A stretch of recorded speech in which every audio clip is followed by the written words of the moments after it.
எந்த லாப நோக்கமும் இல்லாமல், எந்தவித எதிர்பார்ப்பும் இல்லாமல் என்ன பண்றாங்க, அவங்க நம்ம கிட்ட வருவாங்க.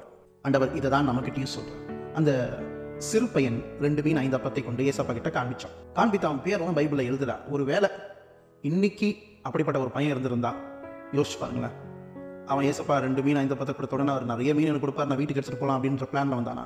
இல்லைங்க. இயேசுடைய பிரசங்கம், அந்த மலை பிரசங்கத்தின் வார்த்தையை அவன் கேட்ட பொழுது அவன் தன்னை தாழ்த்தி, நான் என்ன கொடுக்கிறத மற்றவங்களுக்கு என்ன பண்ணக்கூடாது, ஃபிலிம் போட்டு காட்டக்கூடாது, ஸ்டேஜ் போட்டு சொல்லக்கூடாது, நான் அப்படிப்பட்டவன், நான் இப்படிப்பட்டவன், என்னை எப்படிலாம் ஆண்டவர் உயர்த்தி வச்சிருக்கிறது, அதெல்லாம் தேவையே கிடையாது. நற்கிரியை செய்யறதுக்கு தான் தேவன் உங்களை என்னை படைத்திருப்பார். 2 மீன் 5 அப்பத்தை கொண்டு அன்னைக்கு தேவை இருந்துச்சு ஜனங்களுக்கு. அன்னைக்கு எனக்கு பசி, எனக்கு அன்னைக்கு சாப்பாடு இல்லை, பரவாயில்ல கொடுத்துருப்பேன், நான் சாயங்காலமா சாப்பிட்டுக்கிறேன், அதான் நற்கிரி. என் ஆசையை நிறைவேற்றலாமா, தேவனுடைய ஆசையை நிறைவேற்றானா? அந்த சிறு பையன் யாருடைய ஆசையை நிறைவேற்றினா? இயேசுடைய போதனையை கேட்டதுனால கிறிஸ்துவின் போதனையை தான் அவன் என்ன பண்ணா, நிறைவேற்றினான். தன்னுடைய ஆசையை